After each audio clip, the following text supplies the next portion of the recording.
ओशो इन हिंदी। हमसे जुड़े रहने के लिए सब्सक्राइब कीजिए।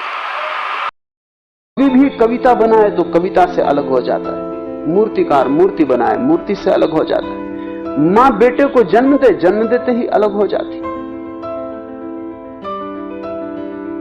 पिता बेटे से अलग है, लेकिन परमात्मा सृष्टि से अलग नहीं, सृष्टि में समाया हुआ है।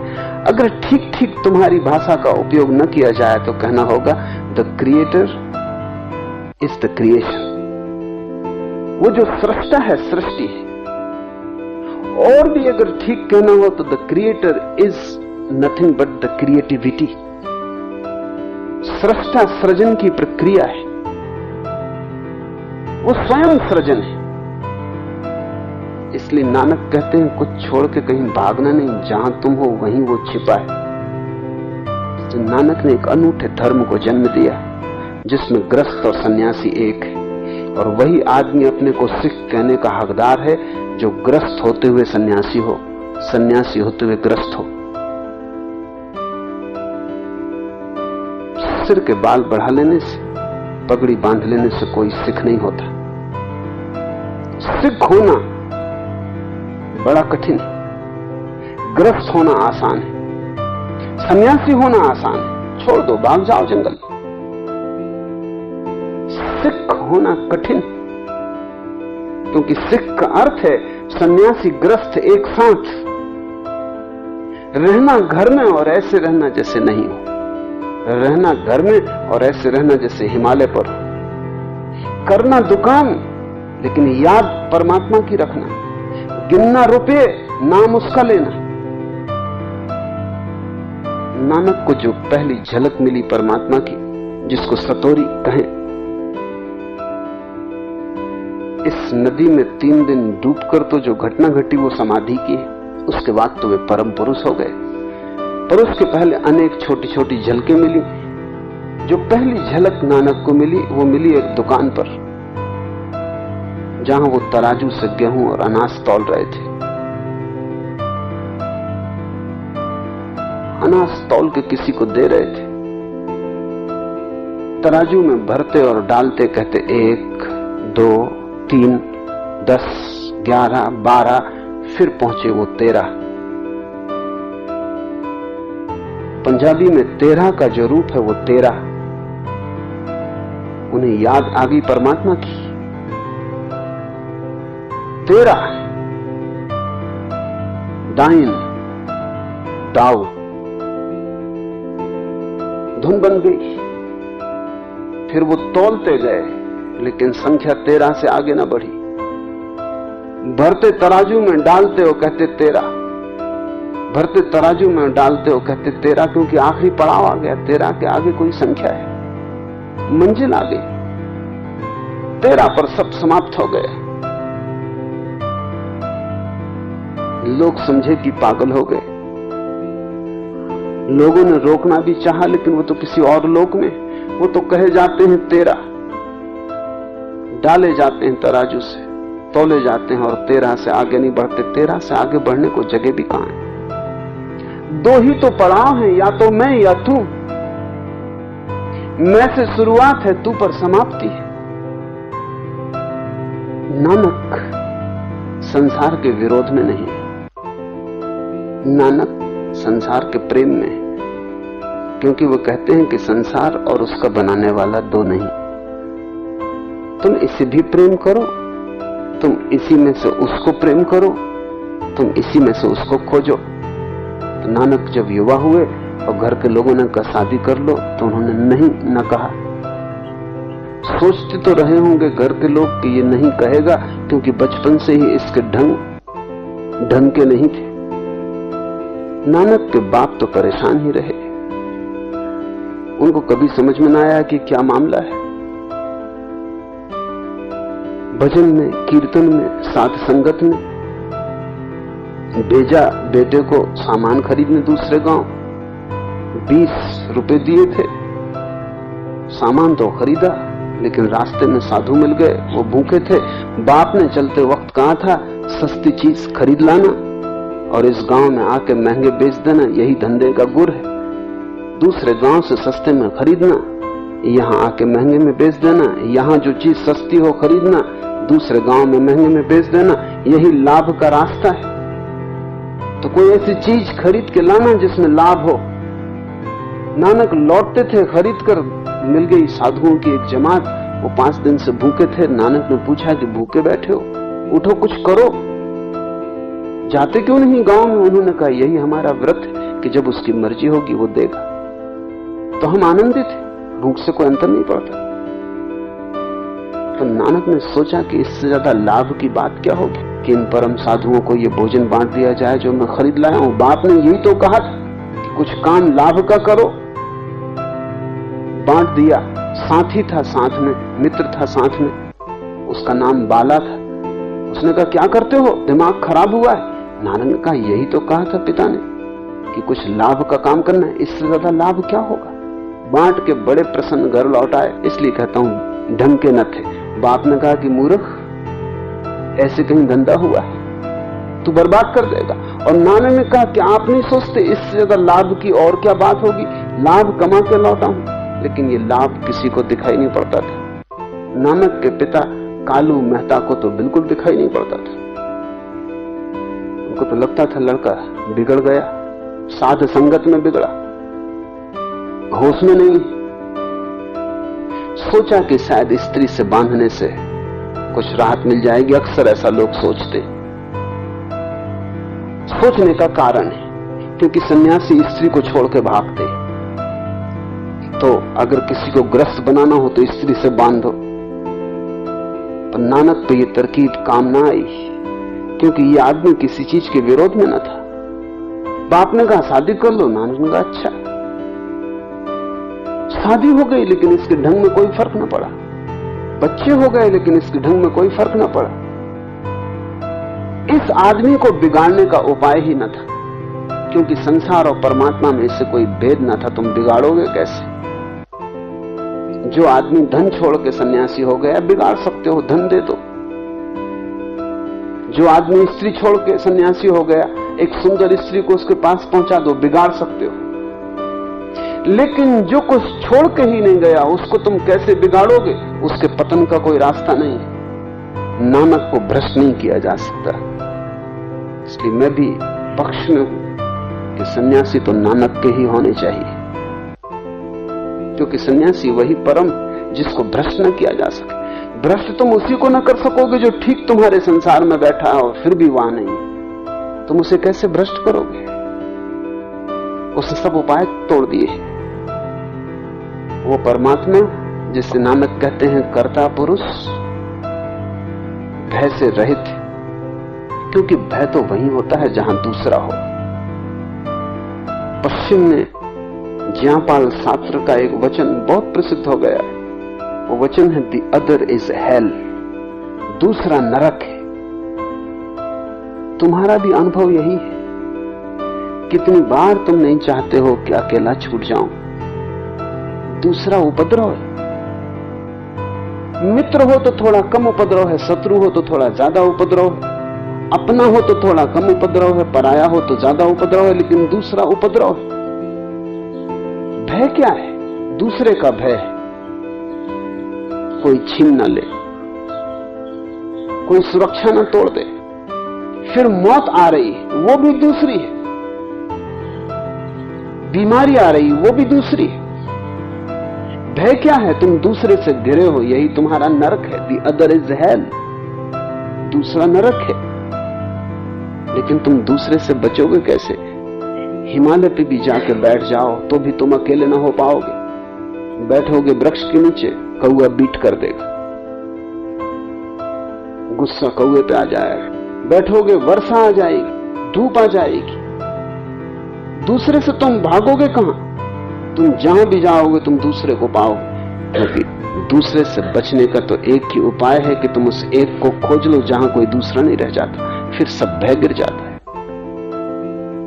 फिर मौत है ही नहीं, फिर बीमारी है ही नहीं, फिर असुविधा है ही नहीं, क्योंकि दूसरा ही ना रहा, तुम ही हो। कोई अंतर नहीं। भय तब तक रहेगा जब तक तुम्हें दूसरे दिखाई पड़ते हैं। एक ओंकार सतनाम जिसके मन में ये छा गया, उसे कैसा भय? परमात्मा को भय नहीं हो सकता, किसका भय होगा? वही है अकेला, उससे अन्यथा कोई भी नहीं। अकाल, भय से रहित, वैर से रहित, कालातीत, अकाल मूर्ति, कालातीत मूर्ति है, समय के पार है, बियॉन्ड टाइम। इसे थोड़ा समझ लो। समय का अर्थ ही होता है परिवर्तन। अगर कोई चीज परिवर्तित ना हो तो तुम्हें समय का पता ही ना चलेगा। घड़ी में भी समय का पता चलता है क्योंकि कांटा घूमता है। अगर कांटा न घूमे तो समय का पता न चलेगा। चीजें बदल रही, सूरज उगा, दोपहर हो गई, सांझ हो गई, बच्चा था जवान हो गया, जवान था बूढ़ा हो गया, स्वस्थ बीमार हो गया, बीमार स्वस्थ हो गया, गरीब अमीर हो गया, अमीर का दिवाला निकल गया। परिवर्तन, सब चीजें बदल रही, नदी बही जाती। इस परिवर्तन में ही समय है। समय का अर्थ ही होता है दो परिवर्तन के बीच का फासला। थोड़ा सोचो, अगर आज सुबह तुम उठो और सांझ तक कुछ भी घटना ना घटे, कोई परिवर्तन ना हो, सूरज खड़ा रहे जहां था, तुम्हारी उम्र उतनी ही बनी रहे जितनी थी, घड़ी का कांटा ना हिले, वृक्ष बूढ़े ना हो, पत्ते कुम्हलाए ना, सब ठहर जाए, तो तुम्हें समय का कैसे पता चलेगा? समय होगा ही नहीं। तुम्हारे लिए समय का पता चलता है क्योंकि तुम परिवर्तन से घिरे हो। परमात्मा के लिए कोई समय नहीं क्योंकि वो सनातन है, शाश्वत है, सदा है। उसके लिए कुछ भी परिवर्तित नहीं हो रहा है, उसके लिए सब ठहरा हुआ है।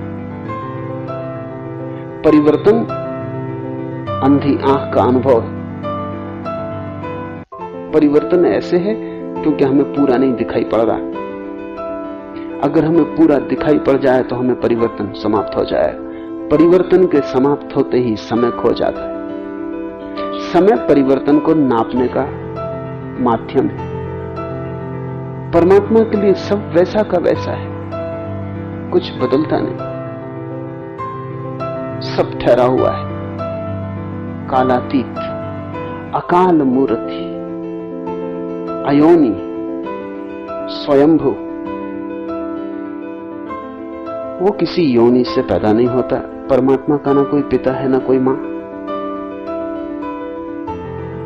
और जो भी योनि से पैदा होता है वो परिवर्तन की दुनिया में प्रवेश कर जाता है। तुम्हें भी अपने भीतर उसी को खोजना है जो अयोनिज है। ये शरीर तो पैदा हुआ है, मरेगा। ये शरीर तो दो शरीरों के जोड़ से बना है, बिखरेगा। जब वे दो शरीर ही बिखर गए तो ये शरीर कैसे बचेगा जो उनसे मिलकर बना है? लेकिन इसके भीतर अयोनिज भी है जो गर्भ में आया, जो गर्भ के पहले था, और जो अभी छोड़ दे तो शरीर मुर्दे की भांति पड़ा रह जाएगा। इस शरीर के भीतर कालातीत प्रवेश किया है। अकाल पुरुष इस शरीर के भीतर भी मौजूद है। ये शरीर जैसे उसका सिर्फ वस्त्र मात्र है, एक घर है जिसमें ठहर गया है। लेकिन तुम जब इसे अपने भीतर पाओगे तभी तुम नानक की वाणी समझ पाओगे। तुम्हें अपने भीतर उसको खोजना है जो कोई न तो परिवर्तित होता है न बदलता है। अगर तुमने कभी थोड़ा भी आंख बंद करके बैठने का अभ्यास किया है तो तुम्हें एक बात ख्याल में आई होगी कि भीतर कोई उम्र नहीं है। तुम 40 साल के होगी, 50 साल के भीतर कुछ पता ना चलेगा। तुम जब 5 साल के थे तब भी आंख बंद करते तो भीतर तुम वैसा अपने को वैसा ही पाते जैसा तुम 50 साल के होके पाओगे, जैसे भीतर के लिए समय बीता ही नहीं। आंख बंद करके भीतर देखो, तुम पाओगे वहां कुछ बदलता ही नहीं। और ये जो भीतर अनबदला है, ये किसी योनि से पैदा नहीं हुआ है। तुम माँ बाप से आए हो, उनसे पैदा नहीं हुए हो। वे तुम्हारे आने के मार्ग हैं, लेकिन वे तुम्हारे जन्मदाता नहीं। तुम उनसे गुजरे हो, क्योंकि तुम्हारे शरीर को बनाने की व्यवस्था उनके भीतर थी। लेकिन जो शरीर के भीतर प्रविष्ट किया है वो पार से आया है। अपने भीतर जिस दिन तुम अयोनिज को पाओगे, उसी दिन तुम समझोगे कि परमात्मा की कोई योनि नहीं, हो भी नहीं सकती, क्योंकि परमात्मा का अर्थ है समष्टि, परमात्मा का अर्थ है दी टोटलिटी। ये पूरा का पूरा किससे पैदा होगा? पूरे के पार कुछ बचता ही नहीं जो इसका मां और पिता बन सके। इसलिए अयोनि है, स्वयंभू है, अपने आप है। स्वयंभू का अर्थ है अपने आप है, कोई सहारा नहीं, किसी कारण से नहीं, कोई आधार नहीं, अपना ही आधार है। तुम भी जिस दिन अपने भीतर इस बात की थोड़ी सी झलक पाओगे, उसी दिन मुक्त होगे चिंता से। तुम्हारी चिंता क्या है? चिंता यही है कि हर चीज का आधार है, और हर चीज का आधार छीना जा सकता है। छीनने से चिंता है, छीनने के ख्याल से चिंता। आज धन है, कल ना होगा, फिर तुम क्या करोगे? धन के कारण अमीर हो, अपने कारण अमीर नहीं हो। सन्यासी अपने कारण अमीर, उससे तुम छीन नहीं सकते। बुद्ध से तुम क्या छीनोगे? नानक से तुम क्या छीनोगे? कुछ भी छीन के तुम नानक को कम न कर पाओगे। कुछ दे के ज्यादा न कर पाओगे। कुछ जोड़ नहीं सकते, कुछ घटा नहीं सकते। नानक जो भी हैं, उस परम सहारे के साथ है, तुम्हारा कोई सहारा नहीं। और वो परम सहारा अलग नहीं है।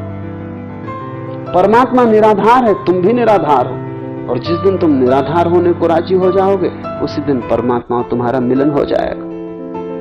ये जो परमात्मा की व्याख्या है, ये व्याख्या दार्शनिक की व्याख्या नहीं है।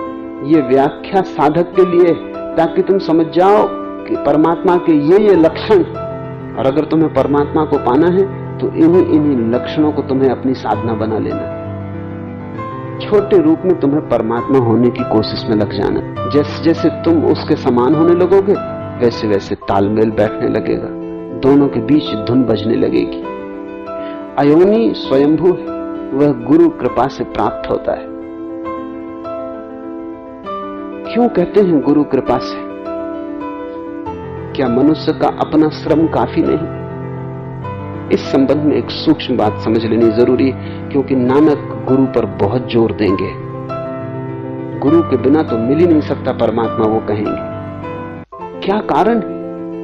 अगर परमात्मा मौजूद है तो सीधा सीधा मैं उससे मिल क्यों नहीं सकता? गुरु के बीच में लेने की जरूरत क्या है? कृष्णमूर्ति कहते हैं गुरु की कोई जरूरत नहीं। बुद्धि को, तर्क को ठीक भी मालूम पड़ता है, क्या जरूरत जब परमात्मा मौजूद है। मैं भी परमात्मा से पैदा हुआ, गुरु भी परमात्मा से पैदा हुआ, तो गुरु को बीच में क्यों खड़ा करना? क्या आवश्यकता है? मन तो ये चाहता भी है कि गुरु बीच में खड़ा न किया जाए। इसलिए कृष्णमूर्ति के आसपास अहंकारी लोगों की जमात इकट्ठी हो गई। कृष्णमूर्ति बिल्कुल ठीक कहते हैं, गुरु की जरूरत नहीं अगर तुम अपने अहंकार को खुद ही गिराने में समर्थ हो जाओ। लेकिन अपने अहंकार को गिराना वैसा ही कठिन है जैसे अपने ही जूते के बंद को पकड़ के खुद को उठाना। अपने अहंकार को गिराना वैसे ही मुश्किल है जैसे कुत्ता अपनी ही पूंछ को पकड़ने की कोशिश करे। जितने जोर से छलांग लगाता, उतनी जोर से पूंछ भी छलांग लगाती। अपने अहंकार को तुम गिराओगे कैसे? अगर गिरा सकते हो तो कृष्णमूर्ति ठीक कहते हैं, बिल्कुल ठीक कहते हैं, कोई भी जरूरत नहीं है किसी गुरु की। लेकिन वही सारी उलझन है। अगर तुम अपने अहंकार को गिराने में समर्थ भी हो जाओ और ये कहो कि मैंने अपना अहंकार गिरा दिया, तो ये नया अहंकार पैदा होगा। ये पुराने से ज्यादा खतरनाक है। गुरु की इसलिए जरूरत है कि ये दूसरा अहंकार पैदा ना हो सके। तुम कहोगे गुरु प्रसाद से, तुम ये अहंकार नहीं तो तुम ये बना लोगे कि मैं कितना विनम्र, मुझ जैसा कोई भी विनम्र नहीं। अब ये मैंने नए रास्ते पकड़े, ये अहंकार में नई तरकीबें खोजी। कल कहता था मुझसे धनी कोई भी नहीं, अकड़। आज कहता है मुझसे विनम्र कोई भी नहीं, अकड़। वही रस्सी जल गई, अकड़ रह गई। अकड़ को कौन मिटाएगा? इसलिए नानक का जोर है, परमात्मा को पाने में तो कोई अड़चन नहीं, सीधे ही पाया जा सकता है, क्योंकि वो सामने ही मौजूद है, तुम्हारी नाक के बिल्कुल सीध में। जहां तुम जाते हो सब तरफ वो मौजूद है।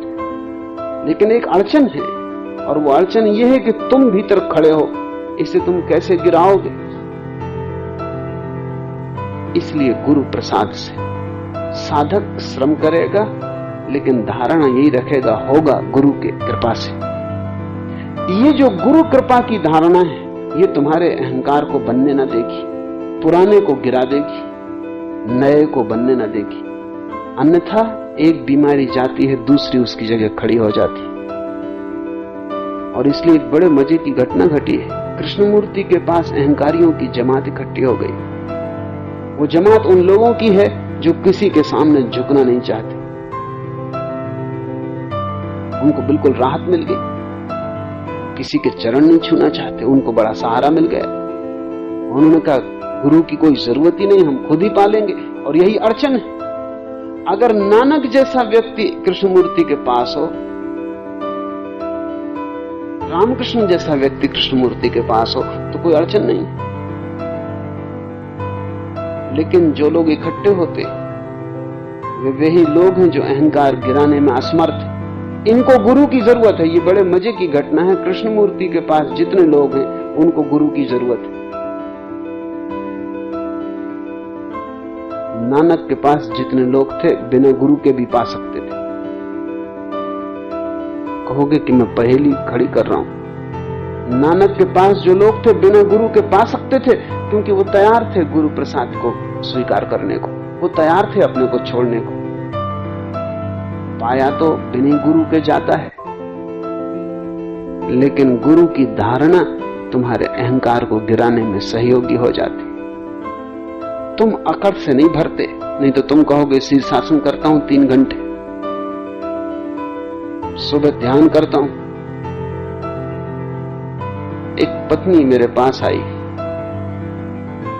और उसने कहा कि मेरे पति आपके पास आते, उन्हें कुछ समझाइए, हद हो गई। सिख है पति।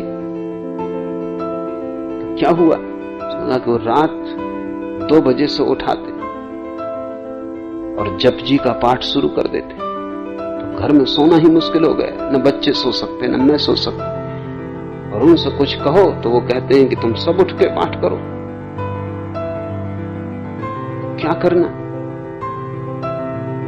मैंने पति को बुलाया, वो मेरे पास आते थे। मैंने उनसे पूछा कि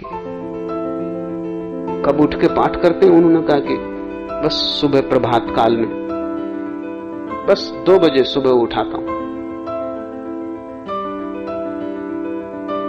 उनके लिए 2 बजे सुबह। तो मैंने कहा कि तुम्हारी जो सुबह है दूसरों के लिए बहुत खतरनाक हो गई। वो बोले वो उनकी गलती है, उनको सबको उठना चाहिए, आलसी है, काहिल है, सुस्त है। और मैं तो सबकी सेवा ही कर रहा हूं, जोर से जप जी का पाठ करता हूं, मोहल्ले पड़ोस के लोगों के कान में भी पड़ जाती आवाज। मैंने उनसे कहा कि तुम ऐसा करो, थोड़ा कम सेवा करो मोहल्ले पड़ोस की, तुम 4 बजे धीरे धीरे लाना उचित है, अन्यथा जो चढ़े हुए लोग इनको उतारना बड़ा कठिन हो जाता। उन्होंने कहा कि ऐसा कभी नहीं हो सकता, आप क्या मुझसे मेरा धर्म छीनना चाहते? अब यही उनकी अकड़ है कि उन जैसा पाठ करने वाला कोई नहीं। और वही अकड़ बांधा है, जीवन भर दोहराते रहो जप जी को। असली सवाल तो अकड़ का मिटना है। इसलिए बार बार कहेंगे कि क्या तुम करते हो उससे कुछ भी ना होगा जब तक कि तुम न मिट जाओ। ये गुरु की धारणा स्वयं को मिटाने की बड़ी कीमिया है, क्योंकि करो तुम कुछ, कहते तुम हो गुरु प्रसाद से, उसकी कृपा से हो रहा। मैं कर रहा हूं, बस अड़चन खड़ी हो जाएगी। अगर तुम अपने मैं को बिना किसी के सहारे के गिरा दो तो गुरु की कोई जरूरत नहीं है। लेकिन करोड़ में कभी कोई एक व्यक्ति बिना गुरु के गिरा पाता है, इसलिए वो अपवाद है, उसको हमें गिनती में लेना नहीं चाहिए, उसके कारण नियम नहीं बनाना चाहिए। कभी कभी ऐसा हो जाता है कि कोई व्यक्ति बिना गुरु के गिरा देता है, पर उसके लिए बड़ी गहरी समझ चाहिए जो तुम्हारे पास नहीं है। उसके लिए इतनी गहरी समझ चाहिए कि वो अहंकार को आंख के सामने खड़ा करके देख ले और सिर्फ देखने से अहंकार गिर जाए। उसके लिए वैसी आंख चाहिए जैसे शिव के पास कि कामदेव को देख लिया और कामदेव भस्म हो गए। इतनी अवेयरनेस, इतना होश चाहिए। कोई बुद्ध, कोई कृष्णमूर्ति कभी इतनी त्वरा से देख लेता है कि उसके देखने की उस तीव्रता में ही सब गिर जाता है, फिर दूसरा भाव पैदा नहीं होता, क्योंकि सब राख ही गिर गई। उसे ख्याल ही नहीं होता कि मैंने कुछ किया है, हुआ। लेकिन तुम तो कुछ भी करोगे तो भीतर एक धुन बजती रहती, मैंने किया है। भजन करो तो मैंने किया है, ध्यान करो तो मैंने किया है, पूजा करो तो मैंने की है। तुम्हारा मैं तो हर तरफ से बनता है। उस एक को हम छोड़ दें, क्योंकि उस एक को बीच में लाने की कोई जरूरत भी नहीं, वो पालेगा। लेकिन वो जो करोड़ों लोग हैं, उन करोड़ों लोगों के लिए पाने का एक ही उपाय है कि वो जो भी करें साधना, भाव यही रखें कि गुरु के प्रसाद से, गुरु की कृपा से हो रहा। भारत में बड़ी पुरानी लोकोक्ति है कि जब सतयुग था तब गुरु की इतनी जरूरत न थी, लेकिन कलयुग में गुरु की बड़ी जरूरत होगी। क्या कारण? हिंदू किस हिसाब से बांटते हैं संसार को। सतयुग वे कहते हैं उस समय को जब लोग बड़े सचेत थे, बड़े सावधान थे, और कलयुग कहते हैं उस युग को जब लोग बड़े सोए हुए हैं, मूर्छित। इसलिए बुद्ध का या महावीर का धर्म उतने काम का नहीं है आज जितना नानक का धर्म। नानक का धर्म नवीनतम धर्म है, हालांकि उसको भी 500 साल हो गए, वो भी काफी पुराना हो गया और नया चाहिए। बुद्ध और महावीर जिनसे बात कर रहे थे वे हमसे ज्यादा सचेत लोग थे, वे हमसे ज्यादा प्रबुद्ध लोग थे, वे हमसे ज्यादा सरल लोग थे। फिर कृष्ण जिनसे बात कर रहे थे वे और भी सरल लोग थे। जैसे हम पीछे जाते हैं वैसे सरलता है। जैसे एक आदमी अपने पीछे जाए तो बचपन में सरल होता है, जवानी में थोड़ा कठिन हो जाता, बुढ़ापे में तो बिल्कुल जटिल हो जाता।